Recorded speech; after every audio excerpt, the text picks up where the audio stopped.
Hi, Greg. Hi, Bob. How you doing? Not bad. Okay, let me introduce us. I'm Robert Wright of the Wright Show, which this is. You are Gregg Easterbrook, very well-known journalist and writer. You've written, I don't know, about 10 books, maybe, some Up to 10, fiction. yes. Exactly 10, 10? yeah. Fiction and I'm up to nonfiction. three literary novels, six nonfiction books, and believe it or not, I've written a book of poetry. But don't hold I that against don't me. believe it. I don't believe it. All right. You gave me the option. Okay. I You don't choose have not to believe it. Okay. And which titles do you like to mention, if you can mention a few? Well, I think my best novel is the current one called The Leading Indicators. It's a contemporary, realistic story. It's what the publishing world calls mid-list, which means no sex scenes and no murders. Sorry, I don't have either of those in that book, but I think any contemporary reader would find it very interesting. I think the Progress Paradox, which came out in 2003, you remember that book? That's about the relationship between prosperity and happiness, is my bestseller. And of my own books, since we're going to talk about theology, my favorite of my own books is a 1998 book that has a terrible title, chosen by me, Beside Still Waters, that's about process theology and different ways of thinking about Scripture. And that's my favorite of my own books. I don't think that's a bad title. Is that from the Psalms? Besides, Yes, yes. But since I didn't write the Psalms, I should have come up with a better title. you're not the first one to steal a title. God forgives you. But we are going to talk about theology and a theological story that has a kind of connection to me because I am currently visiting professor of science and religion at Union Theological Seminary in New York. The person we're going to talk about, Dietrich Bonhoeffer,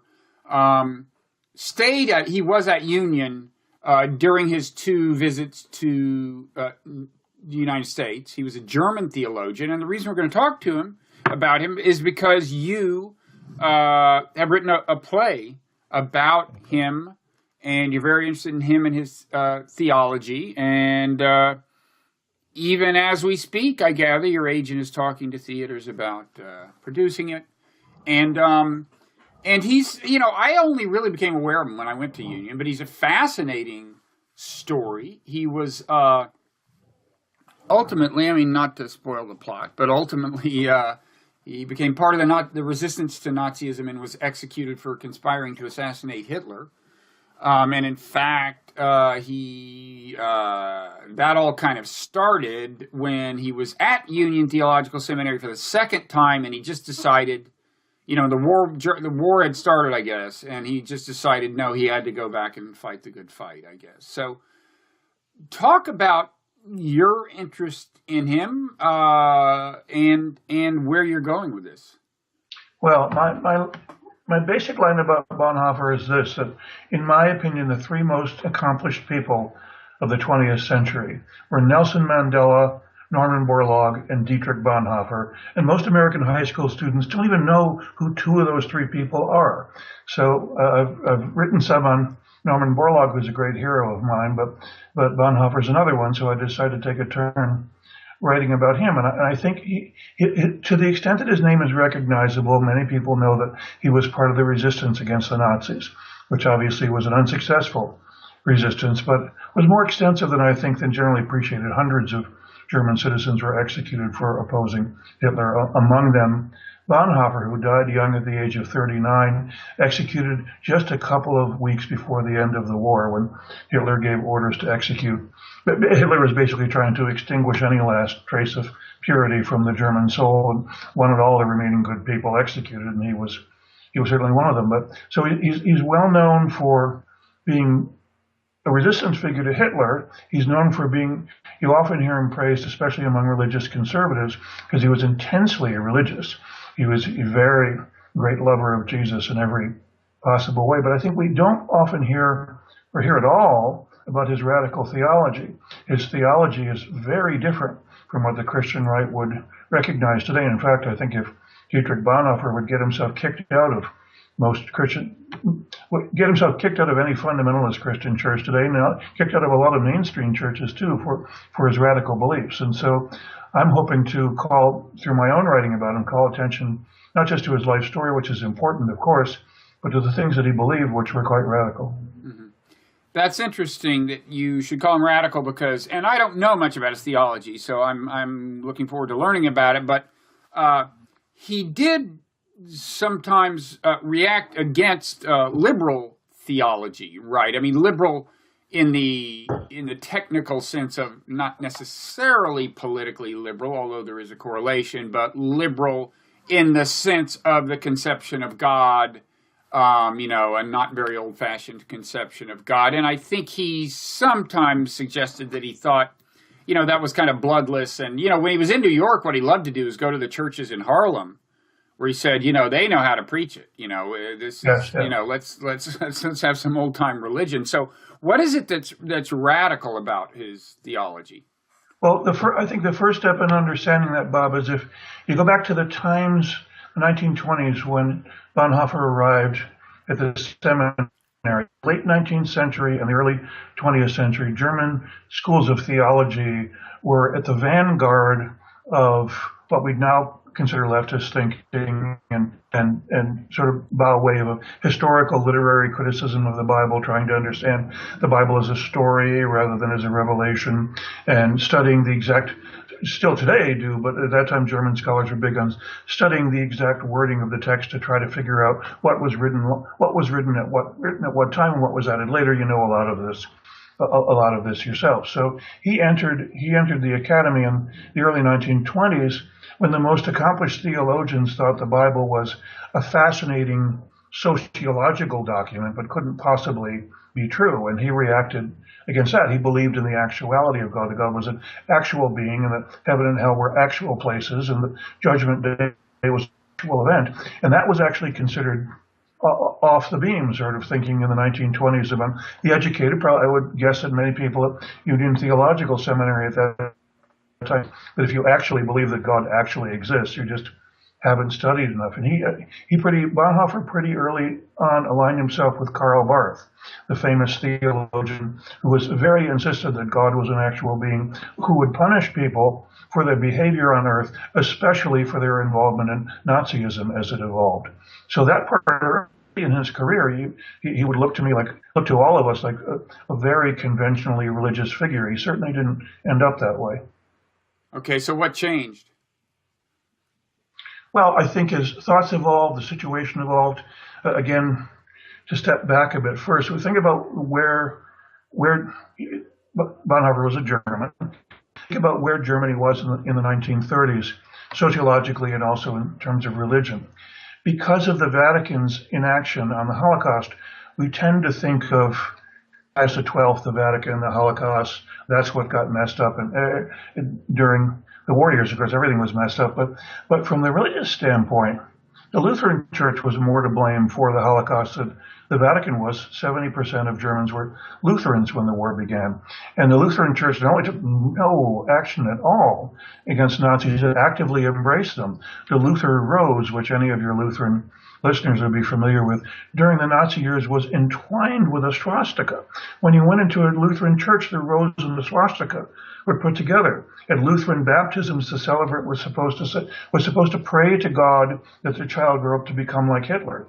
The Lutheran Church was really tied up in the promotion of Nazism, and in part, not to get too far into the details of theology, but they promulgated this intensely destructive idea called cheap grace, that you could, as long as you believed in God and received God's grace, it did not matter how much you sinned on earth, including if you sinned in horrible ways by participating in or failing to oppose murders, that it was fine. You'd go to heaven anyway.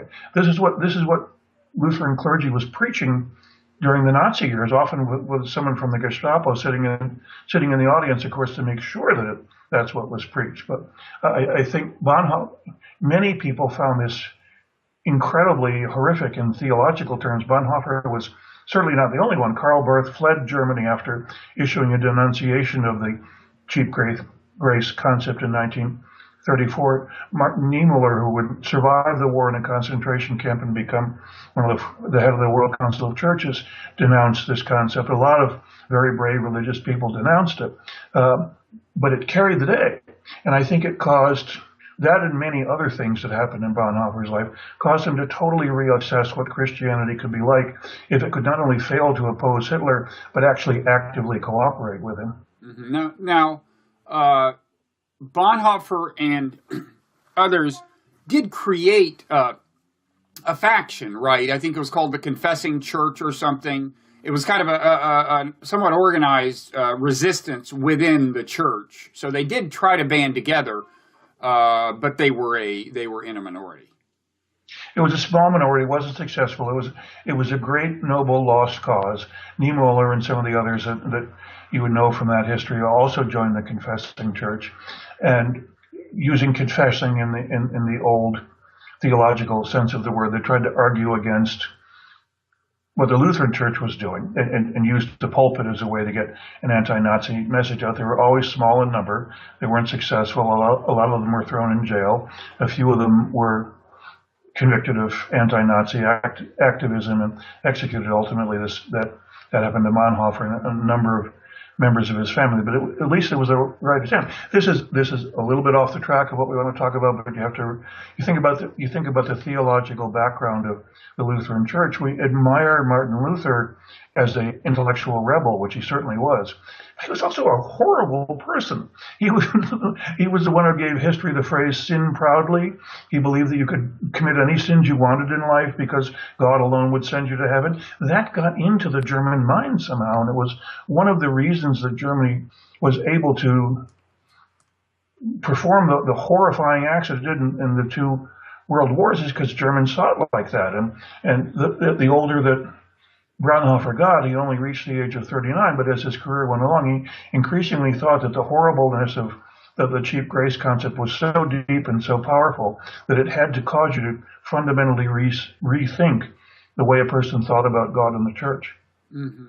And this may also be a little deep in the weeds, but I think one reason the Bonhoeffers of that time faced such deep odds is, hadn't there been historically a closer connection between the state and the Lutheran Church than we in the United States would imagine being the case? I mean, I think even before Hitler, I think the state had certain levers of influence over the church.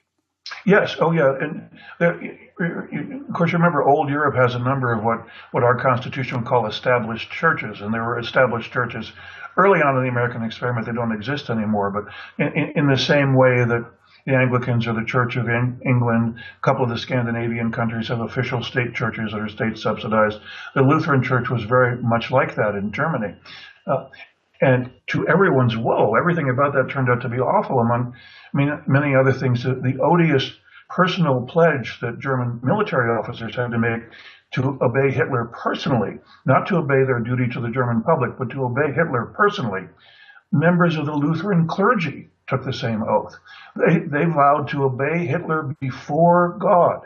And that when your church is doing that, it's got to cause you to have revolutionary thoughts about, you have to tear the whole thing down and start over again, which is, I think, where Bonhoeffer was at the end of his life. Okay, so talk about that. Now, I gather, for starters, he must have rejected the doctrine of cheap grace, right?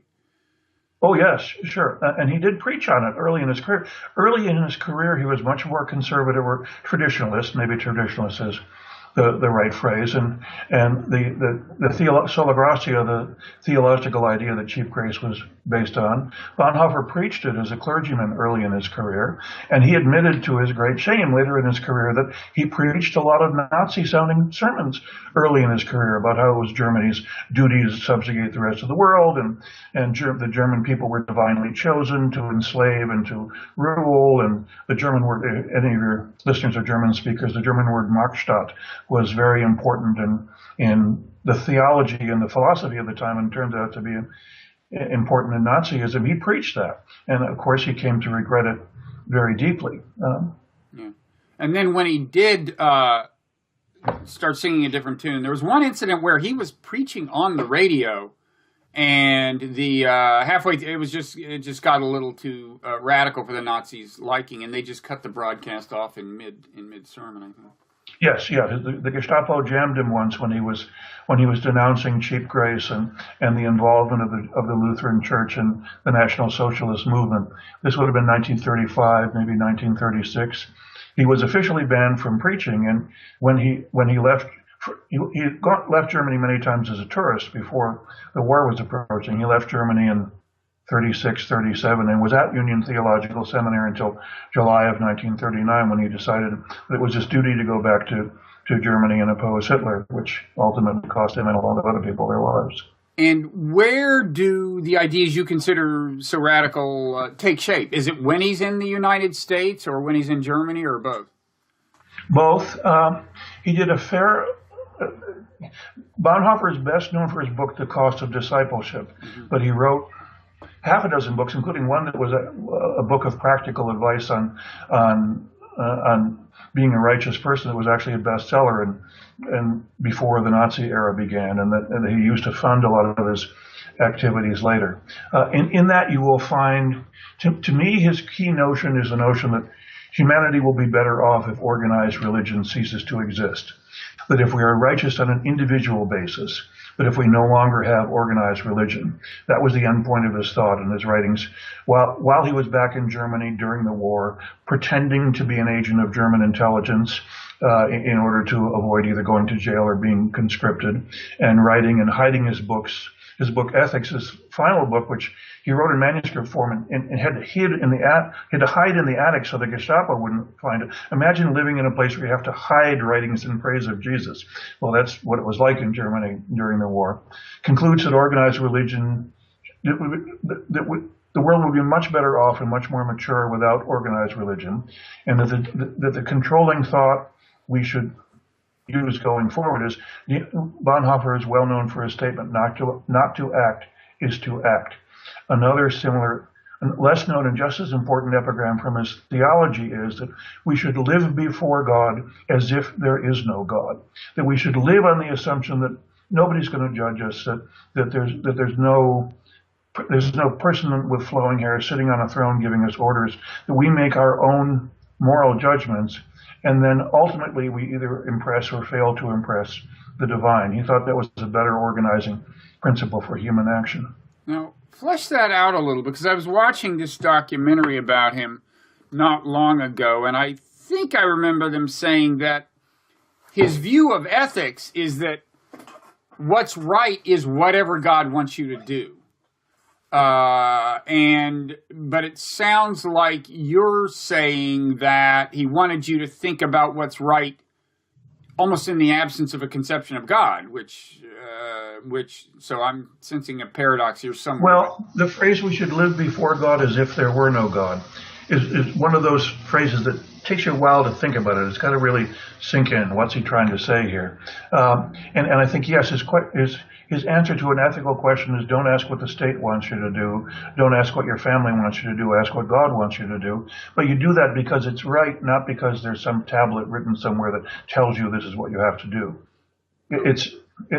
I find it a very deep and subtle thought, but I got to admit it took me a while to get my head around it too. Yeah. So, what's the advantage from his point of view for a Christian of thinking about right and wrong as if there were no God judging you? Well, I'll answer that by way of analogy by citing another one of his writings. An important epigram of his to me is the short phrase, in the end, everything must become love. Okay, so what does that exactly mean? He often quoted the famous verse from 1 Timothy that the short phrase, God is love. And I think his writings about this are somewhat, they can be argued, but my interpretation of them is that he thought that what that verse told you is that God literally is love. Not that God advocates love or favors love or hopes that you love, but that literally what God is love. And so if you ask yourself, what is God? What is God in the literal sense?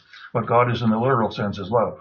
And to me, that's a radical notion. It's a notion of a different way for people to live together. And you can say, well, that actually sounds like the sort of stuff that Jesus taught 2,000 years ago. And I think, yeah, it does kind of sound like that stuff. So flesh that one out for starters. So to think that God is love, is that to say that, well, when I feel love for another human, that feeling inside me, that is God, and that's all God is? I mean, wherever there is love, there is God, and that is the extent of God? Because that sounds like a very liberal conception of God, and you have said that certainly at one point he was far from theologically liberal. Well, but see, my feeling is that toward the end he was not just liberal but a radical. I think he was radical toward the end. Did he drop his anthropomorphic conception of God? The idea of God as a being out there that can be angry and dissatisfied with you and so on? I think he would tell you that, obviously, we wish we could have this question answered, but I think he would tell you that God literally is love, that's what God is, but that doesn't mean our Zeus conception of the divine of sitting on a mountain somewhere. That's not less than the Zeus conception. That's more than the Zeus conception. It's much more powerful, because ultimately it's more powerful than the armies of the world. It's more powerful than physical forces.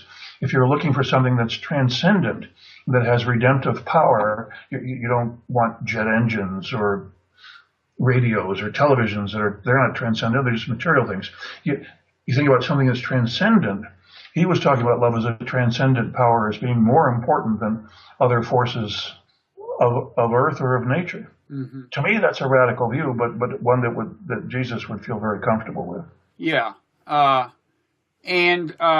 would say, I mean, you said earlier, something to the effect that, there were theological liberals, back in Bonhoeffer's kind of conservative phase, there were theological liberals, including some perhaps at Union, who would laugh at you if you said God existed. I don't think there were. I think there were, I mean, they may have believed in their hearts God didn't exist, but I think they all had a way of defining God, right? I mean, liberal theologians, they might say God is the ground of being, which for my money is a little too abstract.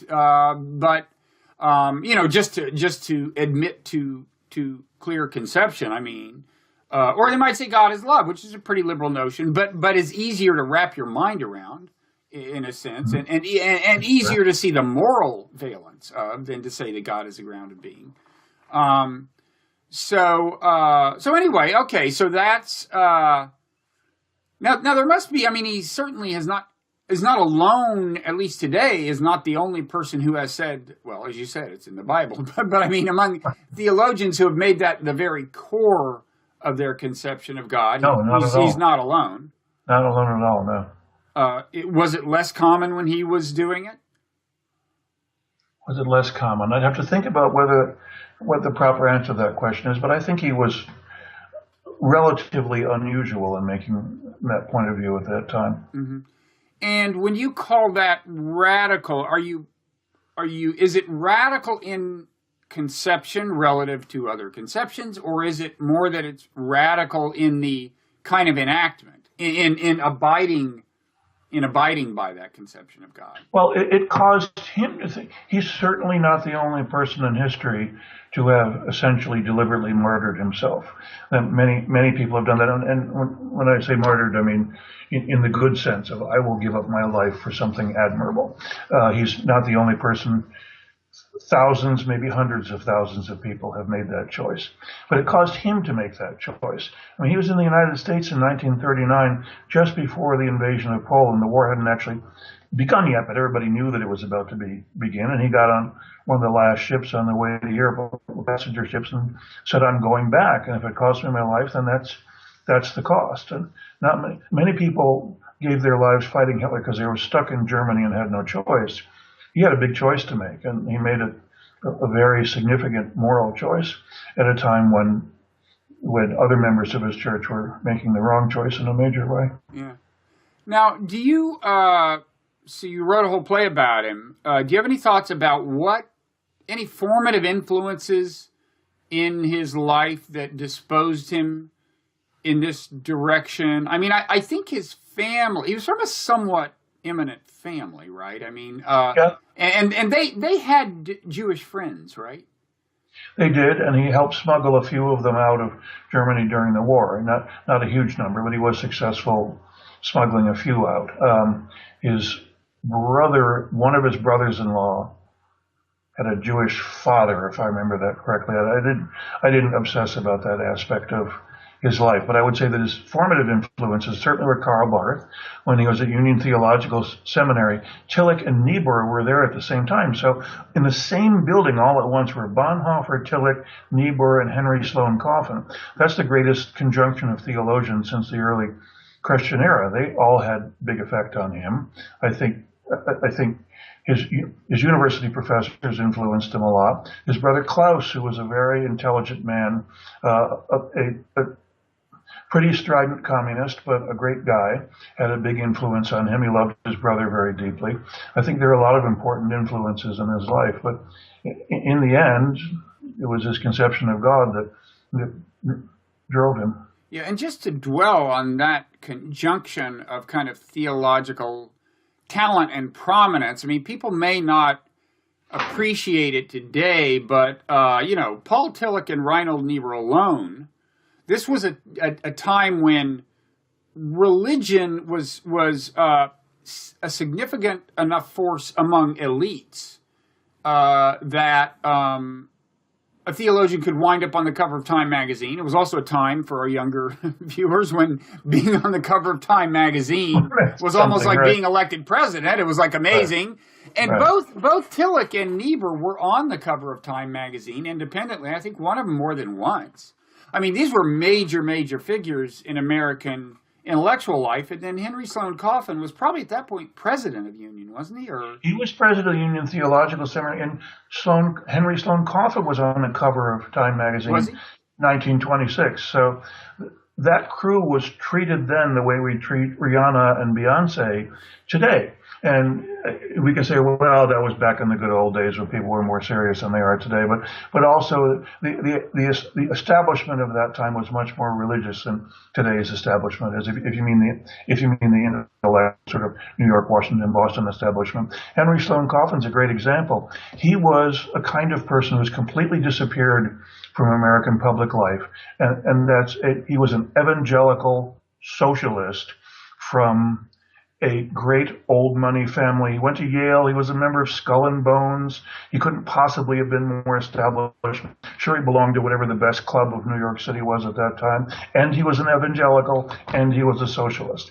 And you'd have to look pretty hard to find somebody like him in American public life today. Now, was it him or his son who became chaplain at Yale? That was his nephew. His nephew. Okay. Yeah. So that was during the Vietnam period. His nephew was a very, very pretty left-wing chaplain of Yale during the Vietnam era.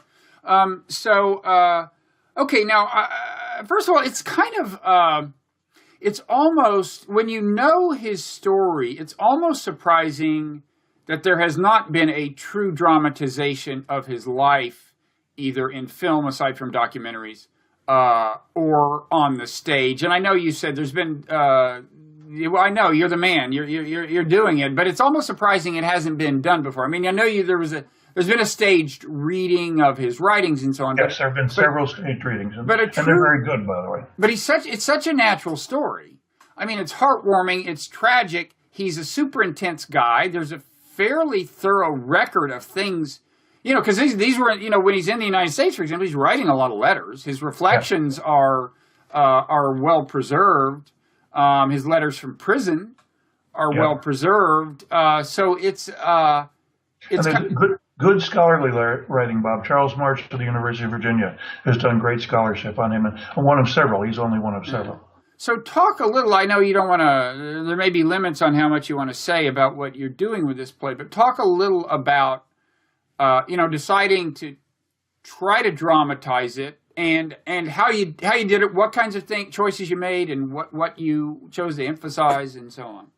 Oh, okay. Yeah, happy to do that. Well, a core choice I made because Bonhoeffer, by the end of his life, was such an intense person and such an intense moment of horror, as bad as it's ever been in human history. I didn't want to just show that. So I begin when he's living in Barcelona. The first act is Barcelona 1929. He's living in Barcelona and his brother is visiting. And he's a young gadabout. He gets drunk a lot. He goes to clubs. He listens to music. He's a happy man. It's 1929. The Depression hasn't begun. The Nazi movement hasn't begun. His parents are wealthy and his father was a very accomplished psychiatrist. At that time, that was a very high prestige profession in Germany. And he expected to live a life of ease, giving sermons and traveling and drinking champagne and that.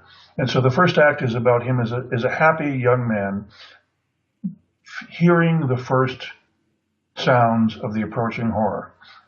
The second act is set at the Union Theological Seminary in July of 1939, maybe the only theatrical act ever said in the office of Henry Sloane Coffin.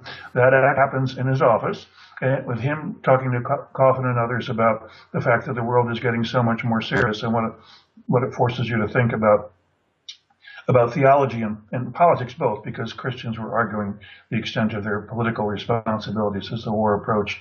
And I should say the play is faithful to history in the same way that the play Inherit the Wind, all your listeners would know, is faithful to history that's based on an event, but the lines that I put in the mouths of characters, I don't claim that they were actually said them, with the exception of a few things that are quoted directly from Bonhoeffer's writing. So unlike that, there's at least one play in circulation that's entirely quotations of things that Bonhoeffer wrote himself and wrote about him.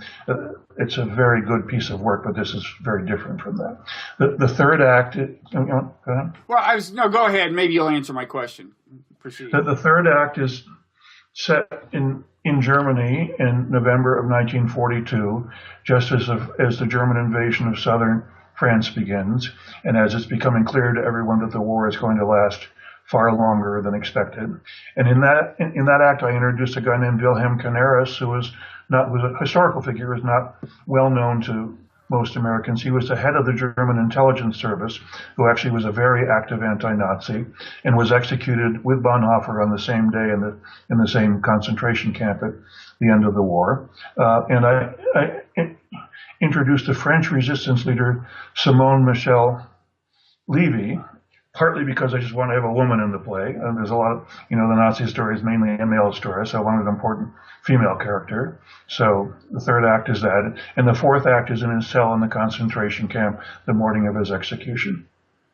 Do you make much of his relationship with Barth, Karl Barth? Because that I gather they had he left Germany and encountered. I mean, this had been a super important, I guess, mentor-like figure to him. Yes. Again, a conservative theologian who early on had shaped Bonhoeffer's thinking. Then, as you said, Barth left the country. They encountered one another, I believe, outside of the country, right? They did. But after a thing called the Barmen Declaration in 1934, it's led by Karl Barth, denouncing the Lutheran Church for participating in the Nazi horror. This is in 1934, when you could still travel to and from Germany in most cases. Barth was a Swiss citizen, so he fled Germany to avoid prison and lived in Basel for the rest of his life. Bonhoeffer frequently went to visit him, and even once World War II began, when Bonhoeffer was on paper an agent of German intelligence, that is, this guy Wilhelm Canaris had given him a good cover story to allow him to move around and keep him from being arrested or conscripted. It didn't last forever, but it worked for a while. He was able to use a German military passport to go to Switzerland and visit Barth on several occasions, and he had to maintain his own cover. He had to pretend to have become a Nazi operative. He was never able in his life to tell Barth what was really going on, and Barth was furiously angry at him. But imagine having your mentor think that you've gone over to the bad side, and you know yourself that you're risking your own life to fight the bad side, but you can't tell the guy that you admire most in life what you're really doing. You have to pretend to be a Nazi to him. That's what Bonhoeffer did. Right. Imagine that. And I gather a key role he was playing in the resistance and the plot to assassinate Hitler was that because he could go abroad, I guess. I mean, he conveyed the word to, I think, a guy named George Bell. I'm not sure, but he conveyed the message to someone. He made overtures because the people who wanted to assassinate Hitler, I think, were looking for assurances of support from the Allies. I think, for one thing, they were probably thinking, look, if we kill Hitler, it would be nice if we were allowed to govern Germany, if they could leave Germany in the hands of right-minded Germans who had done this thing, rather than it be an unconditional surrender where they come, take over our country. So I think they were putting out overtures about, like, well, if we kill Hitler, what kind of arrangement can we have with you afterwards? And I gather that Bonhoeffer was, for one thing, involved in that, right? Yes, because he was able to travel outside Germany, especially to Spain and Switzerland. He often met with English and American spies, and of course, this was treason from the standpoint of Germany. He did lots of things that were treasonous, but he did so with a moral conscience. And that little detour in the story is interesting in itself, because he certainly, Bonhoeffer was not the only one, but many people who were involved in the two main conspiracies to kill Hitler wanted an agreement in place with the Allies, exactly as you say, and the Allies rejected that. They were not interested in making any deal with the killers. If they just wanted Hitler dead and that they were going to go about their business, they never made them any offer. Right. No, they said, I forget if it was Churchill or some lesser British statesman, said something like, they should do it as a matter of conscience. I mean, it's their job. I mean, it's their duty to kill him, and we don't have to cut a deal. Now, as it happened, they tried to kill him, even without those assurances. There were a couple of attempts, and the famous one, of course, the bomb actually went off, but wasn't close enough to Hitler. It was in the same room. And I guess it was in the wake of that they rounded up a bunch of people, including Bonhoeffer. Actually, Bonhoeffer was already under arrest when that happened, but he was on arrest on a technicality. He had been accused of avoiding conscription, which was technically not true, because he had an assignment from the German intelligence service. After the bomb plot failed, then the charges against him became more serious. And at that point, he was doomed, and Canaris was doomed, and Beck and lots of all the others who tried to get rid of Hitler. And one of the things that happens in the fourth act of this play, I imagine Bonhoeffer and Canaris in the same cell, summing up their work. Now, I don't think that ever physically happened. I think they're in different cells, but that's what goes on in the second half. In the second half of the fourth act of this play, is they come to terms with the fact that the assassination attempt on Hitler actually made the situation in Germany worse, because it gave Hitler an excuse to execute all the professional members of the military and leave the government in the hands of zealots. And it gave Hitler the delusion of the final year of his life that the reason the bomb didn't kill him is because God had personally chosen him to rule the earth. And in that sense, the assassination attempt backfired. So they debate the fact, should you do something that's moral, even if the result is to make the situation worse? And did Hitler literally believe that? Because there's been a lot of discussion of his religiosity or lack thereof. He certainly used religion to marshal the support. He appealed to the religious, in any religious faith in the German people, and tried to co-opt it. And the German soldiers had belt buckles that said something about God and so on. And he certainly seemed, in some sense, to have considered himself a man of destiny.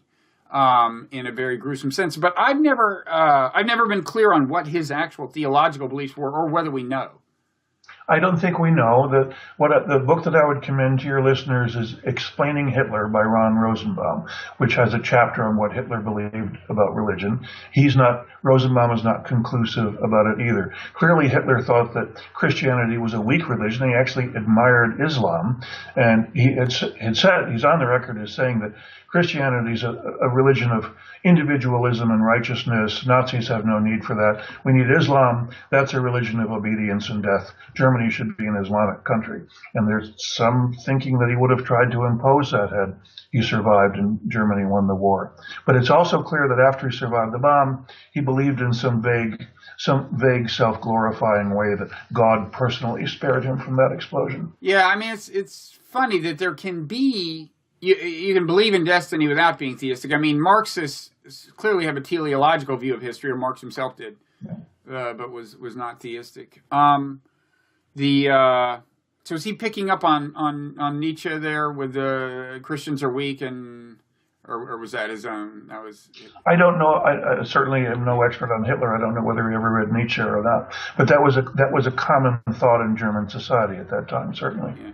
So in the final days in prison, what I've heard of his letters are, for one thing, a testament to the power of faith. I mean, he was probably trying to keep a stiff upper lip for the purpose, for the benefit of his reading audience, which would have been his family members and a young woman he had fallen spectacularly in love with and who reciprocated the feelings, I think, so far as we know. And he was probably trying to make them, put them at ease. But he certainly sounds so stoic and untroubled. Well, yes, he was engaged at death. He had become engaged in 1942. A lot of his letters were to his mother, and I think he knew that his mother would have wanted him to sound stoic. He wrote poetry to his mother from his cell in the concentration camp, trying to make his mother feel less bad about the situation. His mother lost her oldest son in the Great War, World War I, and then had two sons executed for opposing Hitler, and of her daughters, two of her son-in-laws were executed for opposing Hitler. So his mother went through a lot. So how does the mechanics of this work, the situation you're in? Your agent is showing the play to theaters or to producers, or this is like having a book proposal that's being shown to publishers, I guess, right? Although it's similar to that. Although you show a text to theatrical. Most theaters have either have a literary director or a person called a dramaturge that's in charge of reading new material. And my agent tells me they're reading this right now, so I hope that's true. Yeah. And have you given it a title, and if so, are you wed to it, or could you be persuaded by a sufficiently persuasive producer that that if you want it produced, you have to change the name? Do you have a name for it? If I hear that argument, I'll listen to it, but I have a title that I am wedded to. The play is called The Cup, and if you see it, you will understand why. Okay. Well, I guess I'll remain in suspense until then. Before we go, is there anything else you want to say about him or the theology or the radicalness of the theology? Well, just to express a general wish that there were more radicalism in Christian theology, and that there were more. I can only say this as a wish because you can't make it so. But in a lot of American history, there's been a strong left-wing Christian element in politics, and I think that's been a healthy element.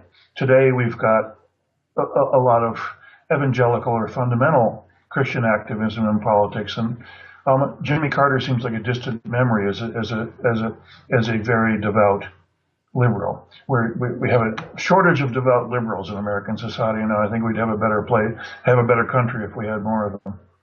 Okay, and you think God is love would be a natural centerpiece of their theology? And it may literally explain. The explanation of what God is may have been directly in front of our nose for 2,000 years. That may not be just a nice turn of the phrase. That may be a literal fact. Mm-hmm. And what are the implications of that? I mean, does it cause you to reconceive the whole thing, so to speak? I mean, for example, Bonhoeffer was confident there would be an afterlife and he was going to heaven, right?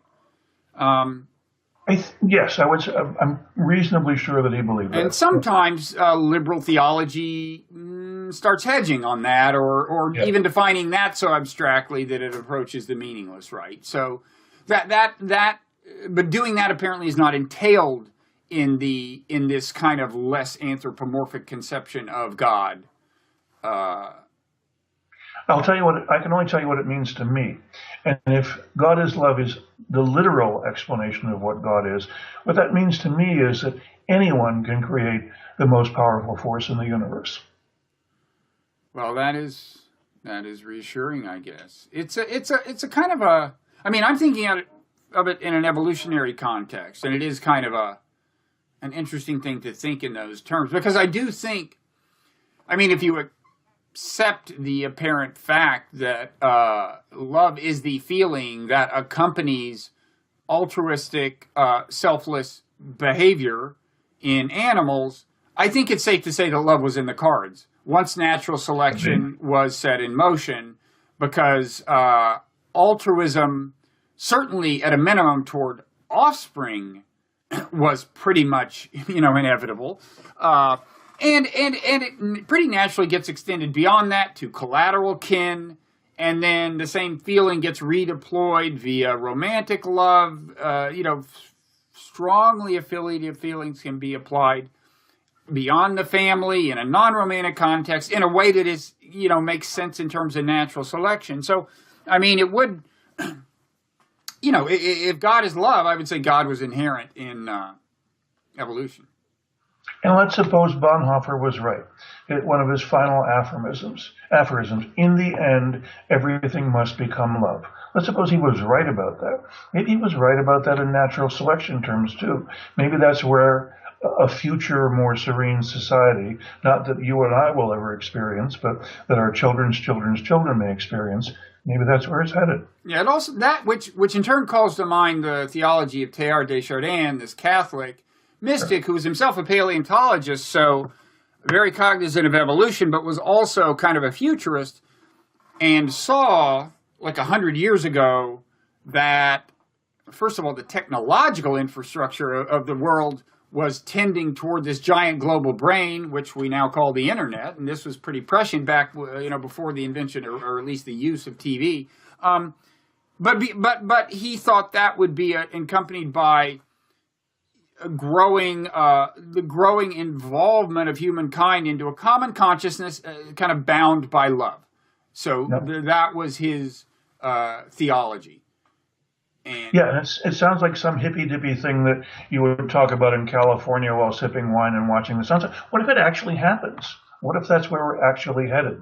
Yeah, and I think Teilhard said, God, maybe I'm wrong about this, but said God, there's a phrase in the Bible, I think God saying, I am the Alpha and the Omega, and I think Teilhard said, God is more in the Omega than the Alpha. I mean, God is unfolding and maturing before our eyes, kind of, yeah.